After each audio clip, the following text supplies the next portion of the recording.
Symposium. Welcome to Leuven. And for those who wouldn't know,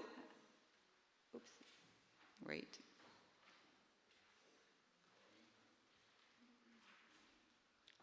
So it should work.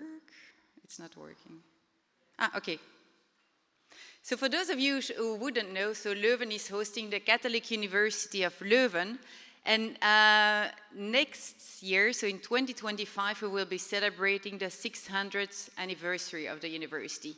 So this means it's quite old already, as you may have seen from some buildings that you saw yesterday during the walk.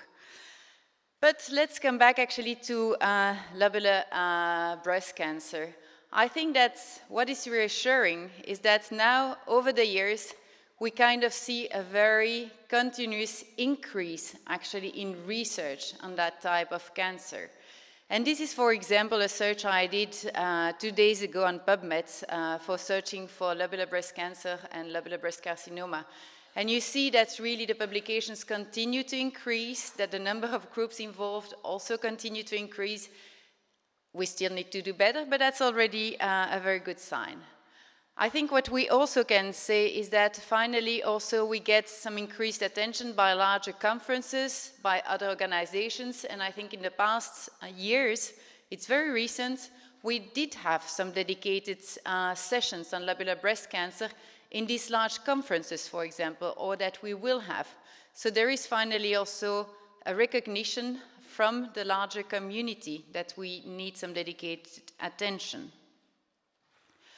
So actually, this year I just wanted also to give you, before I go into the practical information, I just wanted also to give you some information about the symposium. So we decided to have a little change in some of the sessions that we have. So we obviously will have fantastic keynote speakers. You will discover them along these 2 days. But then also we decided this year to introduce breakout sessions. And the breakout sessions we will have, you will see this afternoon, 1 block of breakout sessions, and tomorrow we will have also another block. So this is because we believe that while doing this effort to have the only lobular breast cancer symposium together, when we had this opportunity of having all these experts and people interested in doing better for lobular breast cancer, it was also good maybe to take the time to focus on specific questions and specific challenges. And this is why we were making some very specific organizing panels for each of the challenges that we were identifying. And for example, today we will have that on pathological diagnosis, we will have it on imaging, and we will have it on dormancy, 3 topics which we know are very specific and needed for lobular breast cancer. And you need to understand that all these breakout sessions have been prepared already very well in advance by all this organizing committee, which we made sure was always composed by a group of clinicians, scientists, and patient advocates. So it's a new effort, and we welcome everyone then attending these breakout sessions to be also very participative, and we hope that this will generate new insights, new collaborations, and maybe also new works to be done within the field. Then also something that we will introduce this time is that we will have these short pitches, from our poster presenters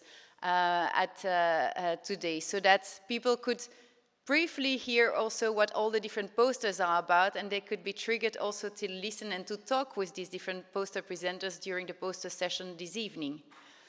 And then finally, we will also have this speed networking event just before lunch, but we will tell you more together with Stephanie Walker later today about that. Don't stress. So now some final practical information. So the Wi-Fi, I think everyone has found. It's also on all the doors and so on.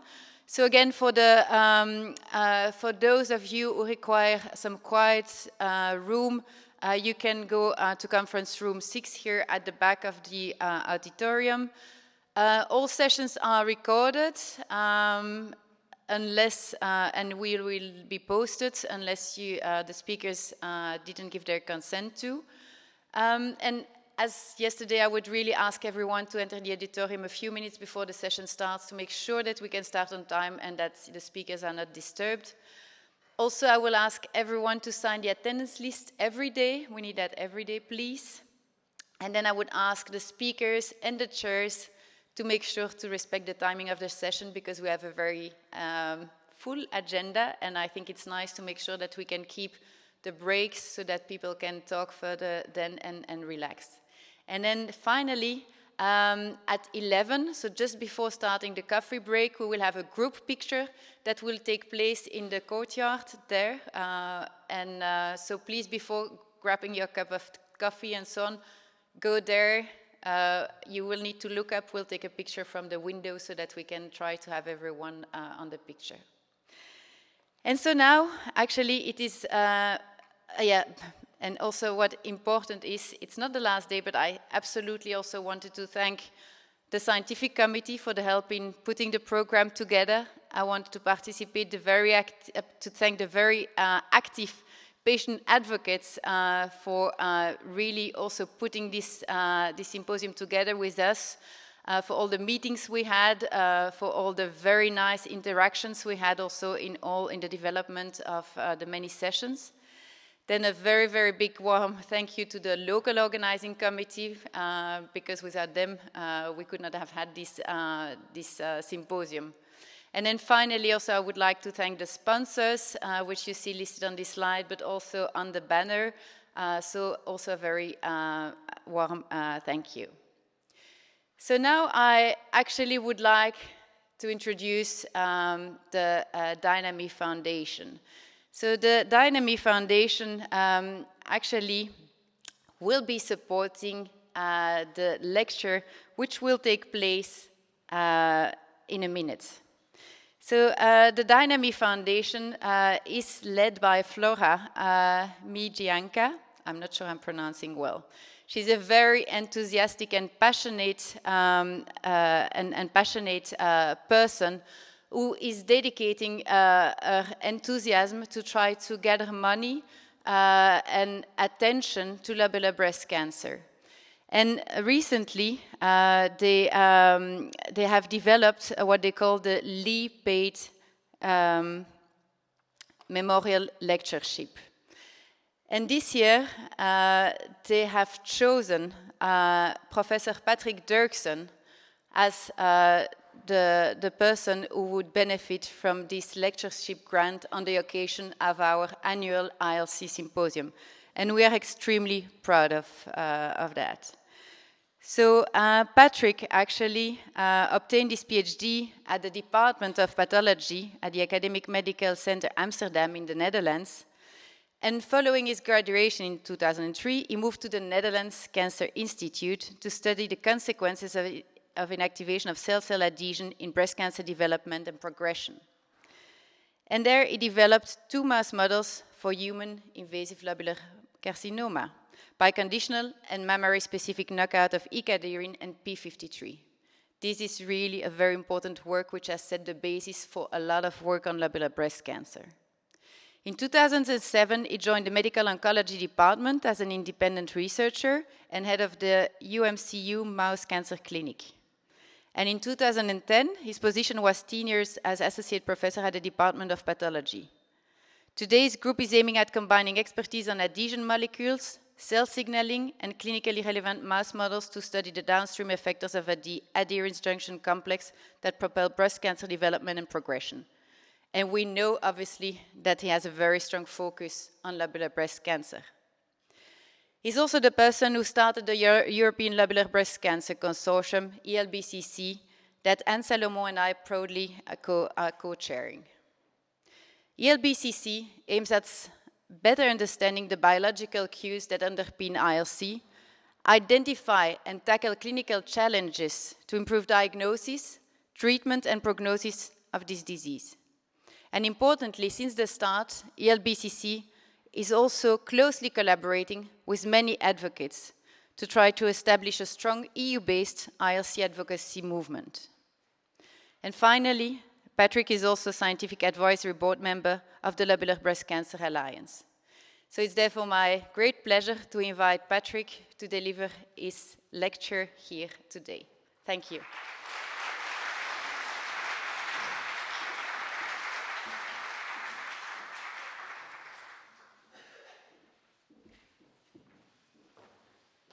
Okay, so good morning, everyone. We all know Lee Pate and the magnificent work she's done for lobular breast cancer and, of course, her legacy. So I'm incredibly humbled and flattered that I was asked to do this presentation today. The second European ILC meeting, again in a church. I don't know about you guys, but I feel enlightened. I love to preach, so we're good to go, I think. So today what I want to do is tell you a little bit about lobular breast cancer, how we, or I think, functions from a biological point of view. I will limit myself to the work that is formally experimentally addressed. I will not go into much detail, but if I do, you can forget about them. All you have to do is memorize the concepts that I want to push across and which I think are important for clinical intervention. Okay, so this is the slide I always show at the beginning. It's also because Anne Salomon always tells me morphology is magic and is really important, and you should look at it, and I fully agree with that, but it's also really important to look at the biology.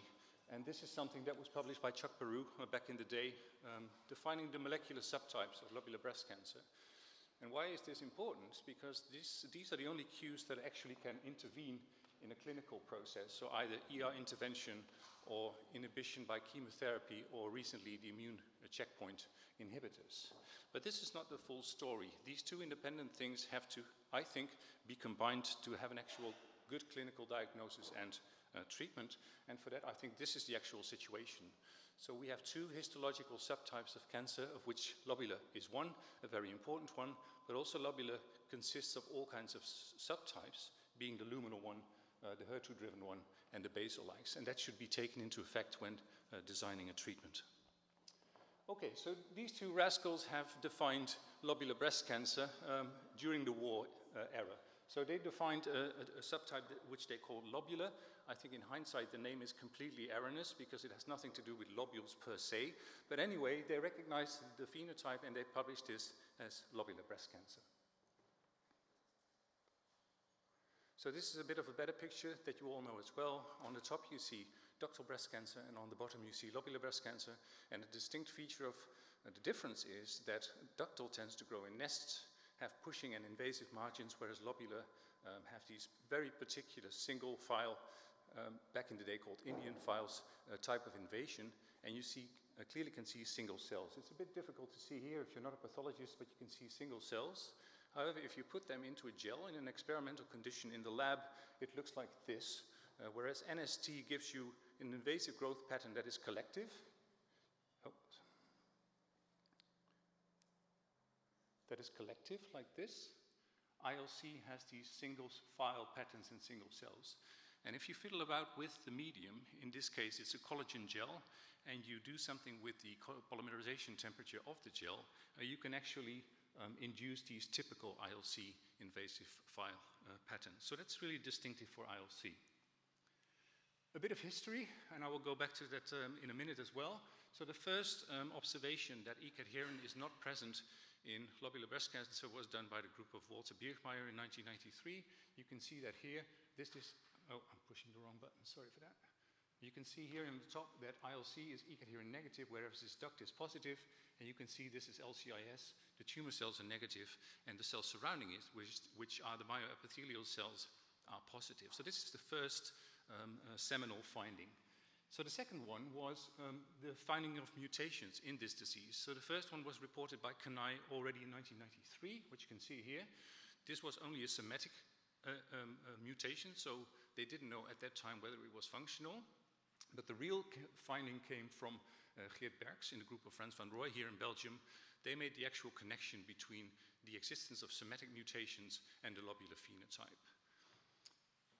And then in 1979, Carla Vos in the Department of Pathology in Leiden was the first to make the finding that LCIS already contains these inactivating mutations. And this is important because it tells you that already at this stage, E-cadherin is lost, and it's probably causal to the development of the disease. And then 10 years later, during a previous life, In the Jonkers lab at the MKI, I provided formal causal evidence, which Christine already alluded to, by knocking out E-cadherin in a conditional mouse model with p53 in the background, and this induced a beautiful lobular phenotype with all the ring bells and whistles that accompanies lobular breast cancer. So, long story short, it ends up being like this, where ductal breast cancer is usually E-cadherin positive, and lobular breast cancer is usually E-cadherin negative. And we, of course, know this, all of us, and we've developed a white paper last year from the working group, a pathology working group from the ILCsymposium, where we thought, okay, we have to pinpoint what is the best diagnosis for ILC, because it was still out there with opinionated people using the wrong antibodies. So what we did is use the 5 most prominent antibodies, mapped them, and then found out which ones were the most specific, and out of the 5 we used, this ECH6 and NC38 were the best. And based on this, we provided a standard operating procedure, which we published in Modern Pathology last year, and you can also find it on our website, where we have a very simple designated flowchart on how to differentially diagnose lobular breast cancer from a histopathology point of view. So we want to push this through the channels of the World Health Organization to make this the standard in the field. Okay, so I think it's really, especially within this audience, it's good to have some historical awareness of historic findings. It's just good to know your history, that's one. And I always do this with undergraduates as well, to teach them how to cite proper papers. So if you are telling people about something about E-cadherin or lobular breast cancer, cite the seminal papers from the past and not a review from 2022. At least that's what I propose. So just to put you back into history a little bit, so the first finding that adhesion was actually important in cell-cell contact was done by François Jacob. He's a Nobel Prize winner for something else. But they had a very incidental finding in the lab that I think probably a grad student forgot to put calcium in a medium or something like that. And came back the next morning and saw that these cells were completely dissociated, like this. So this was a finding that back in the day you could publish in Cell, which was really nice, and it's a real seminal finding in the field. And then the next finding was by the group of Walter Birchmeier in Germany. They had an antibody called anti-ARC1, and they mapped it to a protein called euvemorulin, which later turned out to be E-cadherin. If they put the antibody onto cells that were adhering, the cells would dissociate. So that was the first indication that there was something keeping the cells together, and when you meddled with it through an antibody, you would impinge on cell-cell adhesion. Then Masatoshi Takeichi in 1990 cloned the gene and then called it E-cadherin for cell adhesion molecule. I don't know where the IN stands for. And then Rolf Kemmler did the same thing, but he was too late publishing the actual cloning. But what he did do is combine the two. So he combined the calcium finding from François Jacob with the adhesion findings that Birchmeier did, showing that if you mutate the calcium site in this euvemorulin being E-cadherin, the whole system collapses. So this is formal evidence that E-cadherin is really important for cell-cell adhesion. And then the next finding was again by Walter Birchmeier, and they made the first assumption that it has to do something with invasion. So they showed that if you have low levels of E-cadherin, which are these cells, that they are very invasive in a gel. And if you have cells that are very high in E-cadherin, they're not that invasive in a gel. And if you put an oncogene in it like RAS or SARC, then they will lose E-cadherin and start to invade. But this was still an observational observation in that sense, so there wasn't any formal evidence. So the next piece of evidence came from, again, the group of Frans van Rooij in Ghent. I think he's retired now.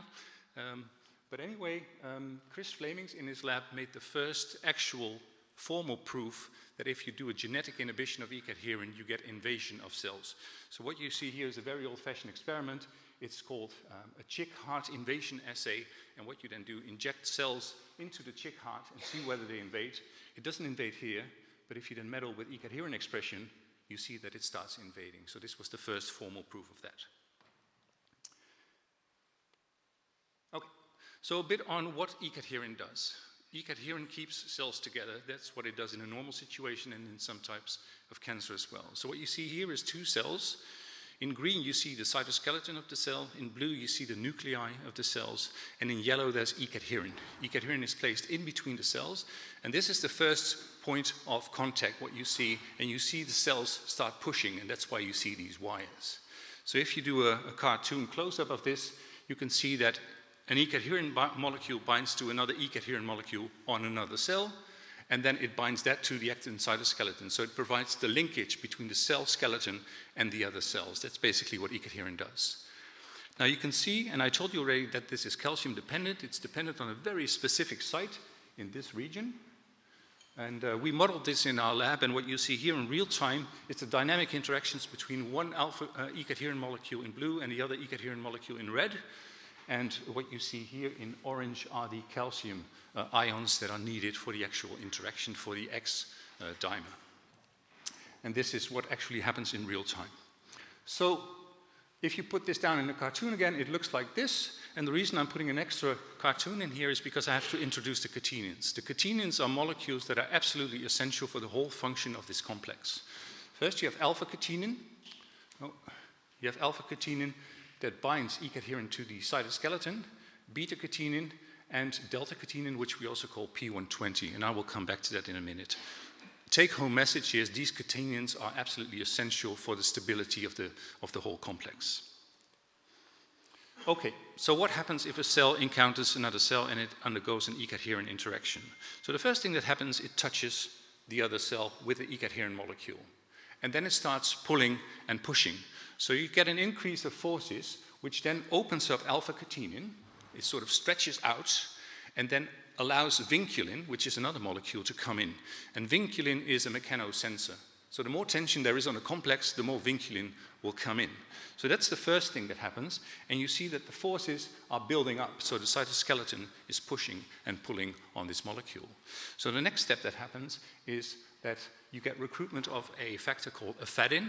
Ephedrin binds to alpha-catenin and basically forms a stabilization complex with this alpha-catenin E-cadherin molecule, and then allows vinculin to go off again. So vinculin comes in, tension goes up, vinculin goes out, and the whole system starts relaxing, and then you end up with a stable junction like this. I'm cutting corners here scientifically, but this is the gist of the whole E-cadherin interaction. Now, what about E-cadherin? So E-cadherin is mutated in 60 to 80% of all lobular breast cancers, and we have formal evidence that this causes ILC. So what about the others? So first, P120 catenin, because it's a very prominent member.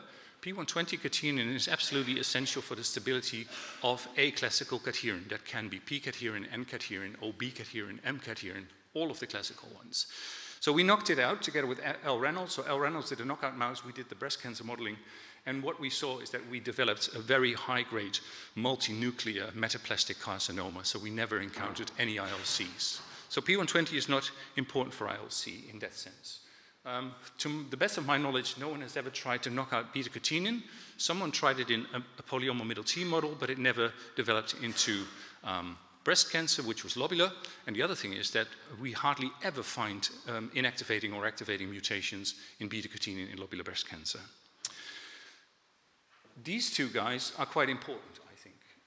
So it's been now well established that alpha-catenin is very important in this process, not only in lobular breast cancer, so we could show that if you knock out alpha-catenin, you get a lobular-like phenotype, but it's also a germline mutation in hereditary gastric cancer.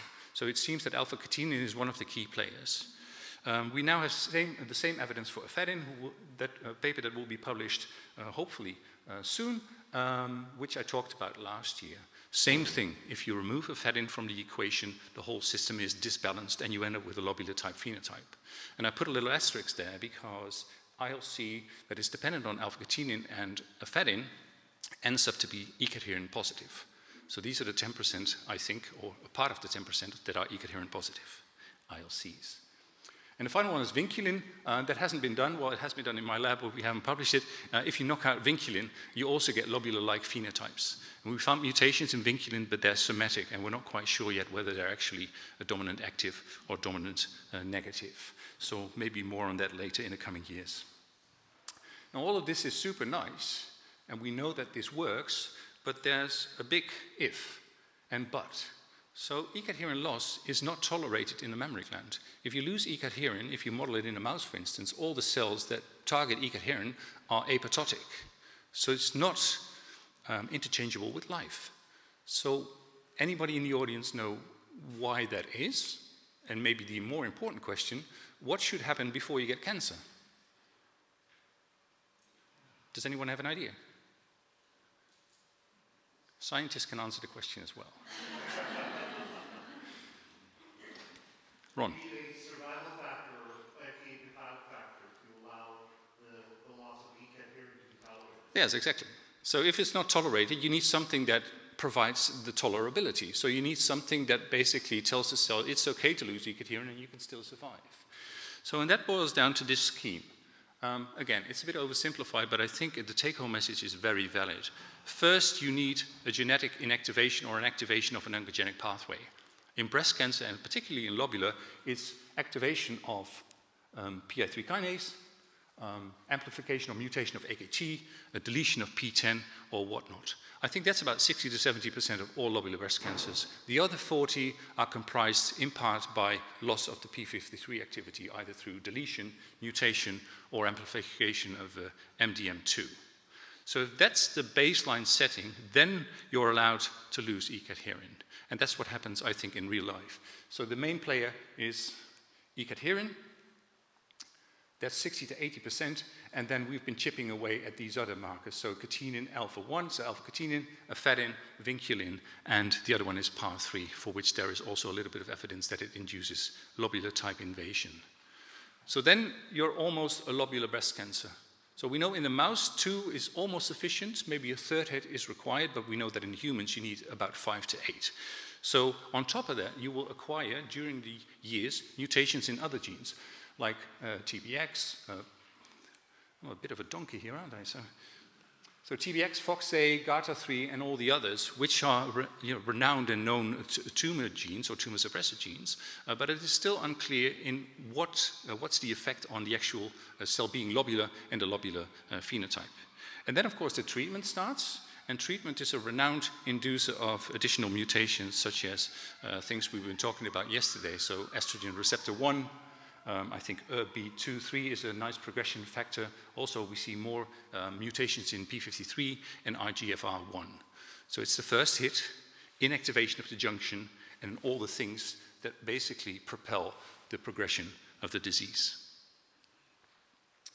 Okay, so it's not a one-trick pony. I just want to emphasize that it does a lot of things. So the phenotypes you already know. If you have E-cadherin, usually you get more circumscribed tumors. They are invasive, but locally invasive, at least in the experimental setting. And the reason for that is that if you put them on a plate, they grow like a cobblestone epithelial formation. They stick together.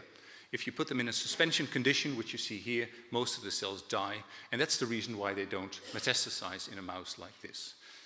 If you look at the E-cadherin models, it's the other way around. So E-cadherin is lost, you get a very nice lobular phenotype, you get metastases. If you put these cells on very stringent substrates, they are very, very motile, which you see here. And if you put them in suspension, they're okay. So they're really rigid. One cell can survive in suspension for weeks at a time in the lab. You can come back, forget about them, put them back on a plastic plate, and they will grow again. That's typically lobular for you. Now, underlying this is a lot of things. So first of all, we know that mRNA transcriptional profiling is different in E-cadherin negative cells. So that's one thing. We also know that it impinges on protein localization. So an example here is P120. With E-cadherin, it's nicely on the membrane. If you lose E-cadherin, it's translocated to the cytosol and the nucleus, which is a typical ILC thing. We also know that cell cycle progression is affected. So this would be a typical IDC with a lot of phosphorylated RB in the nucleus, whereas lobular breast cancer also sometimes have cells that divide and have phosphorylated RB, but most of the cells have cytosolic RB, although it's phosphorylated, which is really weird. Lastly, something that is hip and trending in the last years is the extracellular matrix. There are clear indications that ductal have a different composition of ECM molecules, which you can see here in green, which are the collagens, the laminins, the fibrillar fibronectins, and so forth. And whereas in ductal, it mostly looks like this, in lobular, you see more of these different patterns. So there's clear differences underlying all these phenotypes. Okay, So diving into the molecular mechanism, and this is important for the things I'm going to talk about in the preclinical setting and in the clinical setting. So first of all, I have to talk about ER. It's not my forte because I don't think ER is directly linked to E-cadherin, and I could fill a complete seminar with ER, but I just want to emphasize that it's the most important thing clinically, right? I mean, the disease is manageable because ER vulnerability is there. There is some specificity between IDC and ILC. I think there's beautiful work from Rina's group, Rina Jeselson and Matt Sikora, showing that there might be specificity for a factor called FOXA1 inducing heterochromatin condensation and super enhancers, which might be specific for ILC. But I'm not going to go into that today. I'm going to stick to what I know, and that is E-cadherin. So what we know is that if E-cadherin is lost, P120 goes to the cytosol. I just briefly showed you that. And the first thing it does, it induces actin contraction. So basically the cytoskeleton starts pushing and pulling, although there's no upside Q, right? So there's nothing here, but still it starts pushing. And it's very typical for lobular breast cancer cells. We know the molecular mechanism. It's been published a long time ago in 2013. I'm not going to go into that. But the bottom line is that Rho kinase is activated as a central player. So the second thing that happens because of this contraction, you get nuclear localization of a factor called YAP. And YAP is a hippo signaling targeting factor which goes to the nucleus and then basically induces transcription of all kinds of genes. And it's sort of a yin and yang of contraction. If you have high contraction, YAP goes to the nucleus. If YAP is in the nucleus, you will get high contraction. So it's a self-propelling mechanism. And why this is important, I think, is because if you look in normal breast cancer cells, you can see that luminal cells never have nuclear YAP. YAP is in red.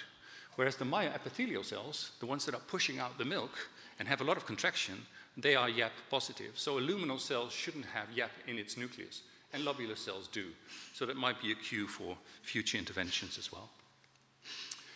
We know also that P120 goes to the nucleus where it induces a very broad transcriptional program of differentiation genes that inhibit proliferation. And we published something last year on maybe a rationale why ILC is so low proliferative. So what we found is that a factor called ID2, which is induced upon P120 Kaiser interaction, directly interacts with RB and prevents phosphorylation through CDK4/6. And we think that's the reason why ILC is so slow proliferating in certain settings. Another thing that is really important, but not a lot of work has gone into it already, are the integrins and the ECMs, so the extracellular matrix. So it's not just E-cadherin on the outside, it's also an integrin on the outside. And it basically attaches itself to its environment. So ILC might have specific ECMs, it might have specific integrins, well, it does, but it's not being published that well.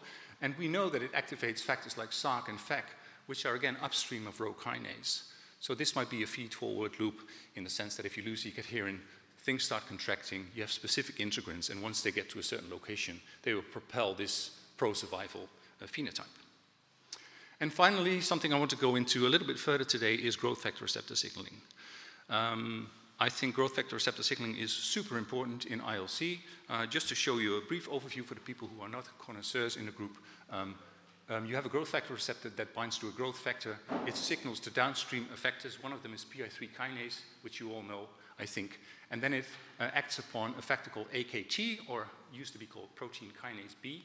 And this propels, again, phosphorylation and dephosphorylation of all kinds of proteins that are important to the cell. And the bottom line is that it induces activation of either apoptosis if it's inactive or survival if it's active. Now the next slide has nothing to do with lobular per se, but I just want to illustrate how complex and dynamic this is, because you can already see that the feed forward and the feedback loops in here are quite extensive. So this is a couple of movies from my buddy Olivier Pertz in Bern, and what he's been doing is magnificent work on activation of growth factor receptors in real time. So what you see here is a solid tumor, a breast tumor. This is the displacement of the nuclei, so it's just wiggling back and forth. But it's not random, it's completely orchestrated. So one thing you can see here, that the pulses of AKT and the pulses of ERK, which is another downstream target of these growth factor receptors, goes in waves. And it's very dynamic, and it's very orchestrated. And once you put a factor in it like alpesilib, which is a PI3 kinase inhibitor, you can see that the whole thing collapses, but only partially, and the waves are still propagated. And this might be one of the reasons why these drugs are not performing up to standard in the clinic, because there's no real clear benefit in the sense that if you are mutant versus if you are wild type. So these, just to realize that this is super dynamic and complex to look at. It's not on and off and we put a drug and it's gone. It's not like that, okay? So again, this pathway. So what can you then inhibit from a clinical point of view? So the first thing people look at is the proximal thing, and the proximal thing being the growth factor receptor, which is on top. So the first thing that was done was this landmark paper by Chris Lord's group. So magnificent work looking at synthetic lethality, which basically means which factors are important to propel your phenotype in an E-cadherin negative background. So they started knocking out things, and one thing they found was ROS1, which is an orphan receptor tyrosine kinase. And of course, there's a drug against everything, also against ROS. It's not very specific against ROS, but it inhibits ROS, and that is crizotinib. And they found this in the screen as well. So beautiful work showing that there's a vulnerability that can be targeted if cells are E-cadherin negative. And from this, 2 trials were devised. The first one is ROLO, which has been running for quite some time now, using crizotinib at the ICR, and the other one is Rosalind at the Institut Jules Bordet using entrectinib, which is also a ROS inhibitor. I won't go into the details because A, I don't know them, B, I don't know whether I can share them with you, so go harass either Chris and Philippe about these trials if you want some more information. Okay, so that's one thing. The other important factor is IGF. So both my lab and Adrian Lee's lab have found that if you look at this disease, the one factor that really pops out is IGF. So if you have low E-cadherin, so this is TCGA, but you see the same thing in Metabric and the others, low E-cadherin means high IGF. The receptor levels are about the same, but Adrian showed very nicely that this coincides with activation of the receptor, which you see here in red. So lobular breast cancer has high levels of IGF and higher activity of IGF-1 receptor. So you would think, okay, cool, this is it. I mean, this is clearly very important. There are inhibitors against IGF-1R. Why not use this clinically? Well, there's one big caveat, and that's these things are quite toxic from a metabolic point of view. So if you use antagonizing molecules against IGFR signaling, you meddle with insulin signaling as well, and this messes up your whole metabolic pathway. So this is not the way to go, but I think the promising thing is that IGF is still very potent, and we might want to revisit the monoclonal antibodies against IGF or think out of the box to inhibit IGF signaling in this disease. Okay, so coming back to other things that could be inhibited in lobular breast cancer, I've briefly talked about PI3 kinase. I personally think it's not the way to go. We can talk about this during coffee, but I do think that AKT is very important.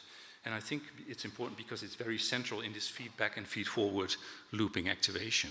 So I'm showing you this ridiculous slide because, yeah, it's a ridiculous slide because it shows you everything that AKT activates or is inhibited by AKT or something that inhibits AKT and so forth. The reason I like this slide is because AKT is at the center of the universe, and that's what I wanted to talk about. So, this is a bit about AKT. AKT is a molecule that looks like this. It has a domain that basically does a linkage to the membrane, which is not that important for now. What is important is it has 2 phosphorylation sites. The first one is the threonine, which is activated by PDK1. The other is the threonine, which is absolutely essential for full activation and is activated by mTOR2. And you can already see where the problems start arising, because mTOR2 was identified as a downstream target for AKT, but it's an upstream activator of AKT as well. So it goes back and forth, and that's really challenging. Okay, the good thing is we have a lot of inhibitors. They've been talked about already during this meeting yesterday. The first one I put down here is MK2206, which I think is absolutely the best AKT inhibitor, but it's also super toxic. And that's because it also inhibits mTOR, which is not very good for patients. The ones I'm going to be talking about today briefly are these ones in green, which is, maybe Claire should pronounce these. Where is she? She loves pronouncing these names, no? Okay, so this is called capivasertib, which is AZD5363, and the other one is ipatasertib. And they are pan-AKT inhibitors. So they inhibit AKT1 and 2, which are more metabolic and survival pathways, and AKT3, which is specific for the brain. So I'm going to talk about these as clinical intervention tools. So we know AKT is really important, because AKT was already identified by Chuck Peru as a very central player. My lab and Adrian's lab showed the same thing, but then showed causality. So if you knock out E-cadherin, you see that if you put IGF in the system, you get a massive upregulation of activation. And the experts tell me that you can multiply these signals, so it's about a 30-fold induction. These are mouse cells. We see the same thing in humans. Adrian saw the same thing in humans as well. It's a little bit less because, for instance, this one has a PI3 kinase activating mutation, and then you see a little less activation as if you would if the system were wild type. The inhibitors work really well as well. So in the knockout situation, you have a 10 to 20-fold reduction in increase in sensitivity, so you can use less drugs. And again, this is causal. If you knock it out, you see the same thing. And we did the preclinical mouse experiments in my lab. There's this one in Adrian's lab, and we see the same thing. So they're very effective in inhibiting growth in lobular breast cancer. Okay, so we thought this is really nice. We can do a trial, and I see time is up, but I'm not finished yet.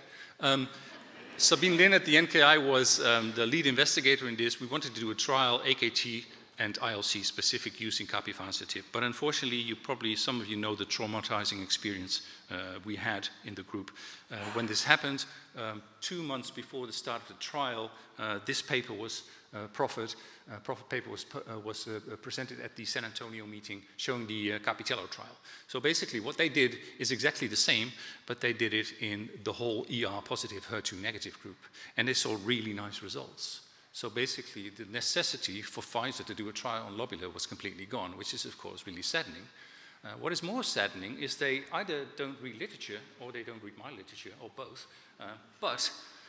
They had an inclusion criterion that the patients had to be PI3 kinase mutant, or AKT mutant, or P10 mutant, which is exactly the group that will not benefit the most from this treatment, based on the biochemistry we did. The interesting thing is, if you look at the 13-page paper and the 200-page protocol, there's no mention of lobular whatsoever. So I had a talk about this with Mafalda, who's the first author on the paper. She either doesn't want to tell me or she doesn't know, but she told me that there were a surprising number of E-cadherin mutant cases in the responder group. And they will probably publish it somewhere this year or next year. So I'm putting my money on the lobulus. So finally, I'm sorry I'm going over time a bit, but it's just 2 slides. Can we do something with this laziness? So we know there's a very strong dependency on RB phosphorylation in lobular breast cancer, experimentally at least, and in clinical samples. So can we do something for targeting? So there's already some indications that there's a very counterintuitive response to these drugs. So these were 2 papers published in 2009 and 2018, Palbo and abemaciclib, which are 2 CDK4/6 inhibitors. And surprisingly, all the E-cadherin mutant ones are on the left. Apart from SKBR3, which is a HER2 amplified one, the best responders are the ones that proliferate the least, which is, to me, was mind-boggling. So, okay, let's find out if there's an actual causal link between the 2. And we think there is. It's unfortunately still unpublished, but I would like to show with you some data that E-cadherin loss, we think, causes palbociclib vulnerability. So this is a lobular breast cancer that is E-cadherin positive. This is a lobular breast cancer that is E-cadherin negative, and you can see the E-cadherin negative one is way more responsive to the drug. And this is causal evidence. If we knock out E-cadherin in the E-cadherin positive lobular, it gets more responsive to CDK4/6. So we think this is super exciting. And why is this super exciting? Because we can think about combinations. So this is what I think lobular is all about. It's a slow-growing disease. It goes into the bloodstream. It's completely dormant. It doesn't proliferate anymore. It doesn't die. It ends up somewhere where we don't understand what happens. And then somewhere along the line, it starts dividing again. So it's always vulnerable for AKT. It's very vulnerable for CDK4/6. So can we combine the 2 to see whether they are very effective? So this is experimental evidence for this. These are very complicated isobolograms. I think the take-home message here, if you see blue, it's synergizing. And what you see is that the bluishness is most prevalent in the ones that are E-cadherin negative, meaning that palbociclib together with capivasertib is synergistic if you knock out E-cadherin, i.e. lobular breast cancer. And final thing is, we did this also in mice. If you do both drugs, you see this, very nice inhibition. It's not better than ductal, but the fact that it's very effective at all is surprising, I would say. And then we did the actual experiment by looking at relapse, and then we saw a very spectacular thing. So what you see here is the ductal ones. If you wait a while with treatment and then start treating again once they get 300 millimeters, they all progress to rapid disease, whereas the lobular ones remain as a stable disease.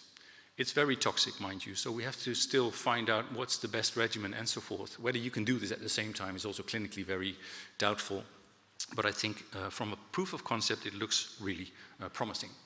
So I end with this. ECAT hearing loss is key. It's the thing that's driving the disease, and it's only one of the diseases where we actually know this, so we have to take that into account when developing things. We need a better understanding of the driving mutations along the line. Are they drivers, passengers? Are they invoking chemotherapy resistance, estrogen resistance, and so forth? And of course, an open door is to diagnose and treat according to biology and not just looking at things. So looking at survival pathways, I think, is absolutely key. The use of BH3 mimetics has been completely neglected in the lobular field as well, I think. How is dormancy regulated? What are the survival signals? Is there an extracellular matrix component? What are the immune cells doing in this entire party? I mean, it goes on and on. We need more money, we need more research. And there's the long latency relapses, which is the actual clinical problem. How does that work? Can we target the cell cycle vulnerabilities, chemoresistance and inflammation, and so forth? Okay, final point is that inclusion criteria. This has been bugging me as a biologist for a long time. I mean, if you know that PI3 kinase mutation inhibits your responses, why do you exclude these people from your clinical trials? It's the same with triple negative ILC. Triple negative ILC is not triple negative breast cancer. It's triple negative ILC. So if it has an ILC vulnerability, treat it as such, and not just as a triple negative cancer. At least that's my opinion, but you can take that away however you want. Okay, so final slide. The people in my lab, I want to thank. We have a vacancy for a PhD student, so if you know someone who wants to do a very cool PhD on lobular breast cancer, please come and see me. The collaborators, some of whom are in the room, and the sponsors. And with this, I'm over time. Sorry, Christine, but I'll take your questions.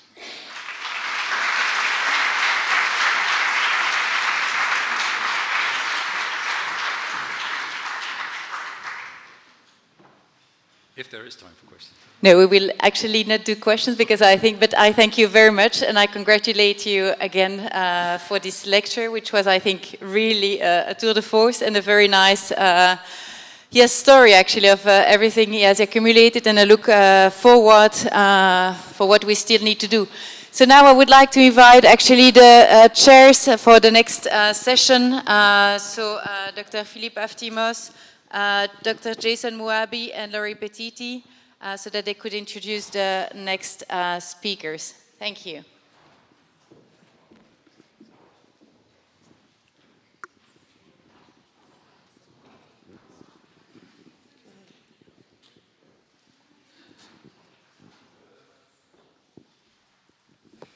Good morning. As a patient and an advocate, I am very pleased to introduce our first session, which is New Treatment Opportunities. To introduce our guest speaker will be Dr. Jason Muabi. Please hold your questions to the end. I'm not speaking, but I'm sharing the session. We have two special speakers for this session that we're going to talk about new treatment opportunities. Our first speaker is a legend. He's one of those invisible heroes of mine. He's a professor and deputy head of division and group leader of the Clinical Research UK Gene Function Lab, and he's a professor of cancer genomics at the Institute of Cancer Research in London. He's very passionate about the drug sensitivity and resistance and identification of novel therapeutic targets. Because of his work, I get to open a lot of studies that targets specific nuances in lobular breast cancer. And today he's going to be discussing identification of new targets in ILC. Without further ado, Dr. Chris Lord. Thank you.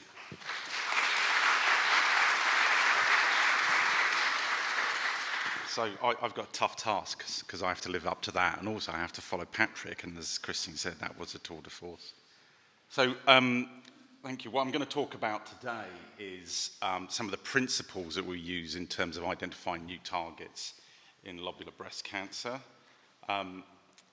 So what I thought I would do, I need to work out how, is just frame the process that we have to go through and establish some of the principles that we try to work in order to identify new targets in lobular breast cancer, but actually this is true of all subsets of cancer. So obviously we want to focus on targeting areas of unmet need and ideally where these are defined by a predictive biomarker. And it's a no-brainer, secondly, that we need clear selectivity in the targets that we select between tumour and normal tissue. But what we also need to think about, and I think sometimes this is something that is somewhat neglected, we need to think about targets and their ability that when inhibited to deliver sustained responses that are resilient to the constant evolution of tumours and also resilient to the molecular and phenotypic heterogeneity of cancers. And finally, identifying candidate targets can be a relatively straightforward process. Understanding the mechanism by which they work is a bit more complex, but one needs to do that if one needs to identify the pharmacodynamic biomarkers, the patient stratification biomarkers that we need to use if we're going to do informative clinical trials. So in all the things I'm going to tell you about for the rest of the presentation, these are some of the principles we work to. Now, our approach, and I think there are multiple different approaches one could take to target identification, but our approach is to exploit genetic interactions in cancer. So as tumour cells transform from their, to the normal state into their tumorous state, obviously they lose tumour suppressors, they gain the function of oncogenes, and those provide selective advantages to the cell. But at the same time, there's almost a fitness payoff. As Patrick told you, when cells lose E-cadherin, you might think that that gives a cell superpowers and it's hyperproliferative and it runs everywhere and colonizes every tissue. But on its own, that doesn't happen. In fact, it impairs the overall fitness of a cell. So there must be additional cancer-specific adaptations that maintain the fitness of cells in that new state when they've, for example, lost a tumor suppressor like E-cadherin. And if you can identify those cancer-specific adaptations, they can become candidate therapeutic targets. So when we think of these cancer-specific adaptations, we think about these as synthetic lethal or non-oncogene addictions, i.e. those genes where there's a continued reliance upon these cancer-specific adaptations. Now, when we're talking about lobular breast cancer, as Patrick told you everything you need to know about E-cadherin, we're talking in most part about that transition from a normal state where cells express E-cadherin into a state where they do not. Now, there is, when you look in quite reductionist cell line systems, there is molecular rewiring that allows the cells to maintain fitness once they've lost E-cadherin. And just as a kind of almost very simple example, when you take cell lines and inactivate both copies of the E-cadherin gene and you now do mass spec proteomics, you can see a complete loss of E-cadherin, but there's almost a homeostatic upregulation of P-cadherin. And depending on what cell lineage you do this, you see this E to P or E to N cadherin switch. Now in this E-cadherin defective state, these cells are now totally reliant upon P-cadherin. So it just shows you proof of concept that there's a rewiring, in this case of the proteome, probably as a way of trying to maintain some cell-cell contact, and that now becomes a dependency.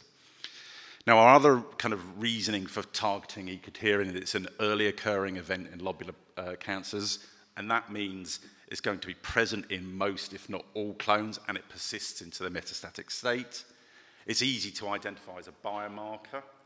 And finally, it's present in a series of cancers of high unmet need, including lobular. So I'm going to talk a little bit about the dependency that we've been focusing on recently, but use that as a way of highlighting some of the principles I talked about earlier. So using very simplistic isogenic screens where we take multiple different cell line, breast epithelial lines, inactivate both copies of the E-cadherin gene and do drug sensitivity screens, you can see that when cells lose E-cadherin, they become sensitive to crizotinib, the drug that Patrick just told you about, but also to a series of small molecule inhibitors of the Aurora family of kinases. Now, the good thing about these sorts of experiments is it's easy to establish causality. You inactivate E-cadherin and you now see a new drug sensitivity.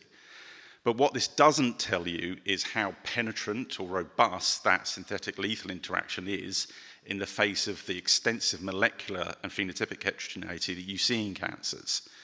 So to get a kind of empirical assessment of how robust a synthetic lethal interaction is, we move into panels of relatively diverse tumour cell lines.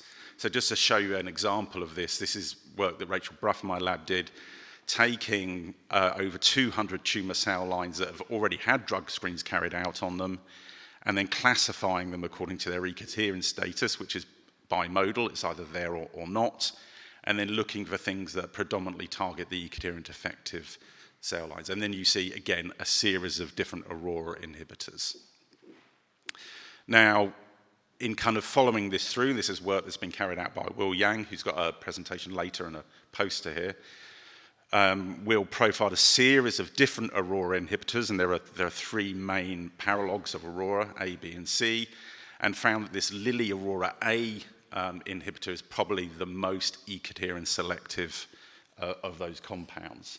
And that gives you a synthetic lethality when you take MCF10A cells and inactivate E-cadherin, T47D cells, or even if you look in some of the small number of lobular tumour cell lines that we have. Now that synthetic lethality translates also into looking at the sensitivity, in this case, of leptomeningeal metastatic organoids derived from lobular patients that were derived by Claire Isaac, Andrew Tutton, and Andrew Fitzpatrick, who's here. And also we can see this synthetic lethality when, rather than using inhibitors that inhibit the catalytic activity of Aurora A, if we use an Aurora A PROTAC. So we're somewhat confident that this is not something that's isolated, not an observation that's isolated to just an isogenic cell line, and at the moment we're focusing on now establishing the in vivo synthetic lethality using this Aurora A inhibitor. Mechanistically, as many of you will probably know, Aurora A is involved in centrosome maturation and separation, and it controls the function of the mitotic spindle. And what we see is that when cells lose E-cadherin, there is less Aurora A at the centrosome, and when one now inactivates that residual Aurora A, is probably the cell finds itself in a state that's incompatible with viability. So it's almost like you're leaning on a bruise. And Will describe this more in his talk and his presentation. But when we try to understand mechanistically how is this happening, one kind of relatively unbiased approach we've taken is to do genome-wide CRISPR screens to look for things that drive resistance to the Aurora A inhibitor when a cell has lost E-cadherin. And one of the most profound effects is inactivating a rogue GEF, that's also known as ASEF, it's called ARH-GEF4 here, that drives resistance. And as kind of Patrick kind of alluded to in his presentation, this is involved in Rho-ROX signaling. And what we think to be our working hypothesis for the mechanistic explanation for this synthetic lethality is when cells have E-cadherin, there's normal P120 and P190 signaling, and that keeps a balance of Rho-GTP to Rho-GTP towards Rho-GDP. However, when cells lose E-cadherin, and as Patrick elegantly explained, there's a dysfunctional, there's an abnormal P120 function and also P190 Rho-GAP function. That makes that Rho-GDP to GTP balance sit in the side of Rho-GTP. This drives high-level ROX signaling, and that, either directly or indirectly, we don't quite know yet, causes a reduction in centrosomal Aurora A and then Aurora A inhibitor sensitivity. So in doing this and kind of other synthetic lethal work, I just want to kind of walk you through a few things that we've learned, because it's relevant, I think, in terms of thinking whether Aurora A is a good target to take forward or what other targets we might consider taking forward into either drug discovery or drug development. So the first thing principle I want to get across is this idea of synthetic lethal penetrance. So geneticists would use the word penetrance to describe the relationship between a genotype and a phenotype. So for example, how often does a cell with a genotype A display a phenotype B? Or how often does a person with genotype A display a phenotype B? So for example, our genotype could be E-cadherin mutation, and our phenotype could be Aurora A inhibitor sensitivity or AKT inhibitor sensitivity. Now, if you take a panel of cell lines, organoids, PDXs, or patients, in an ideal world, you want the penetrance of your effects to be complete, i.e., and this is a measure of synthetic lethality, if you take your individual cell lines, patients, etc., every time you see the genotype, which in this case is gene A mutant, you want to see the synthetic lethality with gene B. However, what is probably more common is this situation of incomplete penetrance, where sometimes, in some patients, in some PDXs, in some PDOs, in some cell lines, you see that synthetic lethality, but not always. And defining this is quite important when you consider, just to tell you at the moment how how synthetic lethal penetrance is defined. So I showed you earlier, using some isogenic cell lines, you can take out the E-cadherin gene and you can identify some synthetic lethal interactions, but that doesn't tell you how penetrant that effect is. To establish the penetrance, a simple way to do this is take a wide variety of tumor cell lines or organoids or PDXs that have extensive molecular heterogeneity, but you can classify them according to your biomarker, and then ask the question, do those with a mutation have a greater sensitivity en masse compared to those that do not? Now that's quite a lot of work, and in lobular breast cancer, we don't have that very widespread diverse model system, which is an obvious challenge, but it's clearly very important, because even within molecularly stratified populations, there's extensive heterogeneity from patient to patient and also within patients. So we need treatments that are penetrant, that work most of the time the biomarker is present. And also, as I told you before, cancers evolve.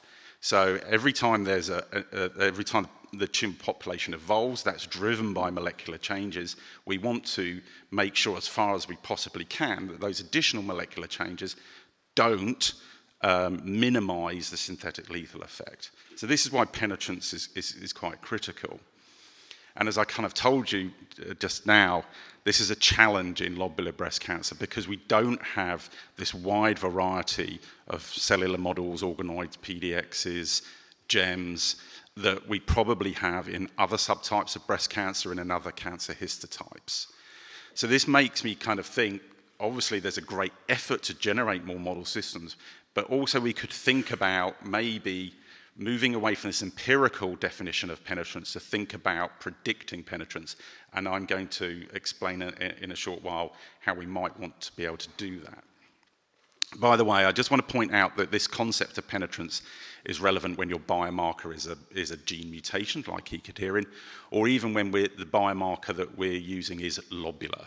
You still want to know what the relationship between a patient having a lobular breast cancer and their sensitivity to a drug is before you probably go into trial.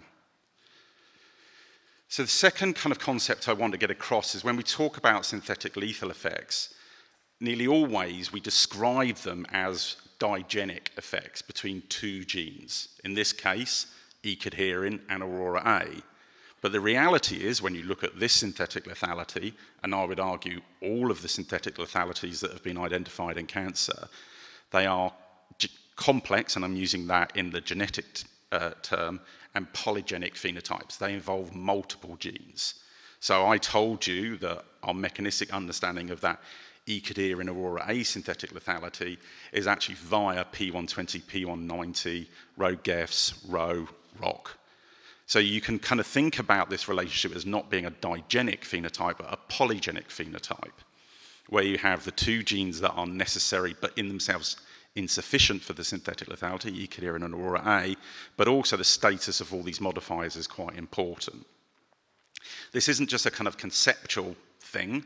This is quite important to work out what your modifiers of your synthetic lethality are, because these are the things that are going to, if they change, reverse the synthetic lethal effect when these things are tested in trials. And so understanding what your modifiers are critical, because they are things that you want to assess as biomarkers in early phase trials. And they also tell you the likelihood of your synthetic lethality being reversed. The third kind of concept I want to get across in this area is thinking about the size of molecular networks. So sorry to get all kind of systems biology on everyone, but if we now kind of think about synthetic lethal interactions on protein-protein interaction maps, I kind of told you earlier that when you think about that E-cadherin Aurora A synthetic lethality, you can see how this probably works on a protein-protein interaction map. And E-cadherin and Aurora A are connected by a relatively small number of intervening proteins, what systems biologists would call nodes. What you tend not to see with a lot of relatively penetrant synthetic lethal interactions are large networks, where your two synthetic lethal partners are connected by 1,000, if not thousands and thousands of intervening protein interaction nodes. And if you kind of think about why is that the case, it's kind of a bit self-evident. The second scenario, where you have a very big, large world network, a change in any one of those components will reverse a synthetic lethality. And that's probably why you just don't see these synthetic lethal interactions involving these large world networks.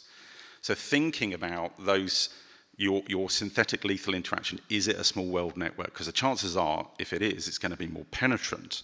And just to show you this kind of empirically, some work I did a few years ago with a systems biologist in Dublin called Colm Ryan, we defined the identity of over 200 highly penetrant synthetic lethal interactions using some of the genome-wide CRISPR-Cas9 screens that have been carried out in places like the Broad Institute.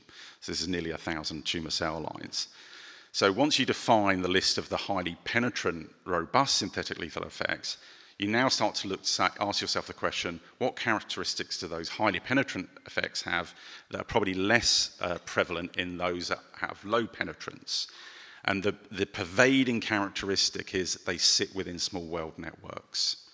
So you can almost draw a graph where you count the number of proteins, interaction partners between your synthetic lethal genes, and that correlates with penetrance. So the fewer nodes there are between your synthetic lethal partners, here shown as A and B, the more penetrant your synthetic lethal effect is. The implication here is you could identify, in principle, synthetic lethal interactions using an isogenic cell line, and then just work out what is the network between the two synthetic lethal partners, count the number of nodes, and predict how penetrant that effect's going to be. So the last kind of concept I want to get across is that we should now get to a point where we're seeking evidence for synthetic lethal interactions in humans before we go into trial, rather than using the demonstration that a drug works as the evidence that that synthetic lethal interaction actually operates in humans. And to kind of explain this, I just want to go back once again to explaining what happens when a cell loses E-cadherin.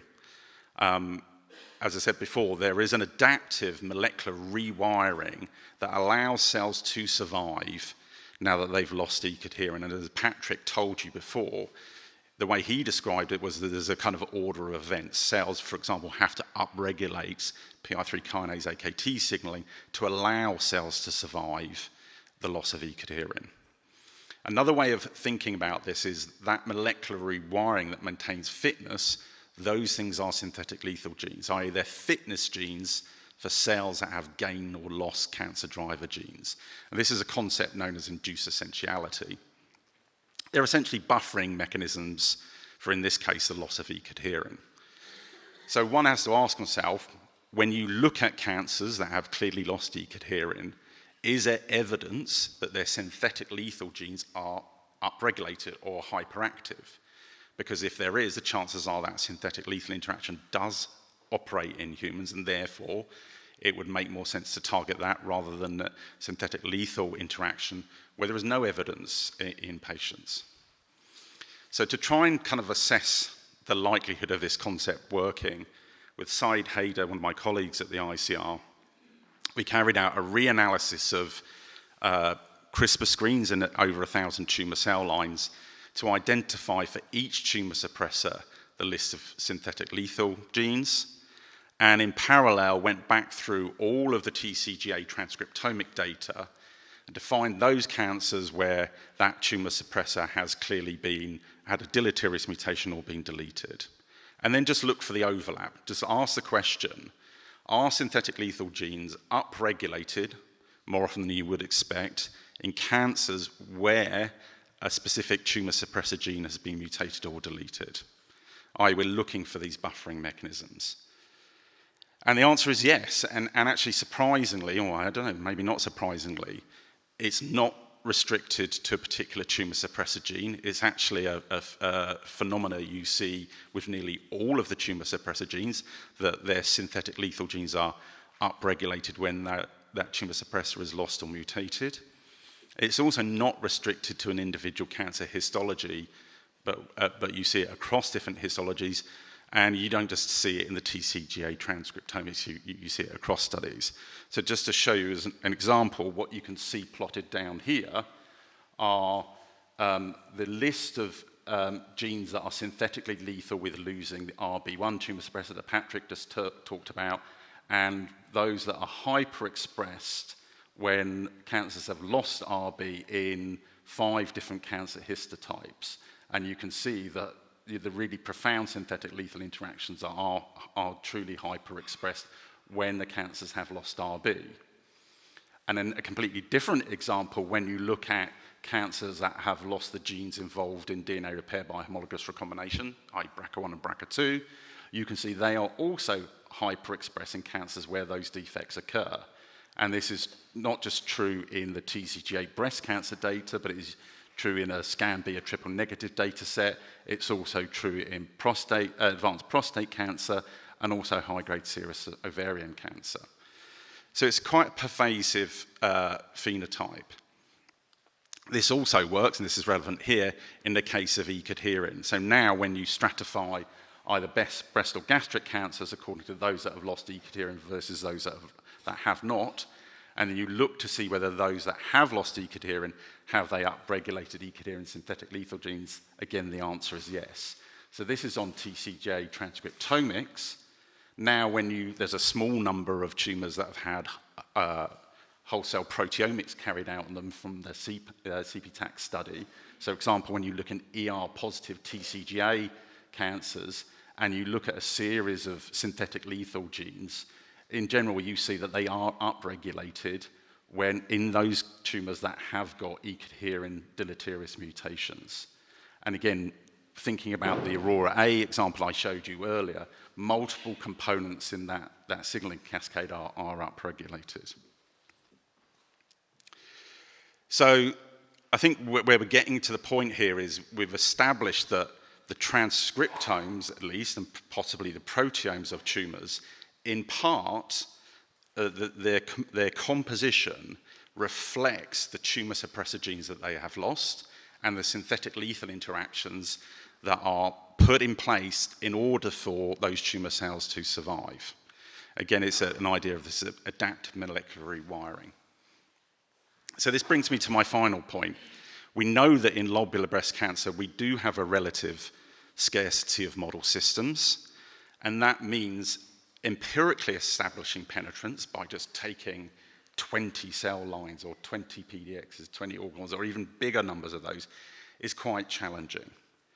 So maybe rather than this kind of well-worked approach of isogenic screens in a small number of models and then assess penetrance in a large number of models, maybe we should be trying to predict penetrance and the clinical relevance on our synthetic lethal interactions by focusing on effects that have small world networks and focus on effects where there's evidence of buffering in the clinical disease, in the hope that actually what comes out the other end are therapeutic approaches where targeting your target gives a sustained anti-tumor response. So with that, I'll finish. The work that I describe is largely carried out by Fei-Fei Song, Rachel Bruff, and Will Yang. And Will's here. He has a poster and a presentation. And I showed you work from Saeed Haider at ICR and also from Colm Ryan in Dublin. And I'd like to thank our funders as well. And thank you for the organisers for organising such a fantastic meeting and allowing us to present. So thank you.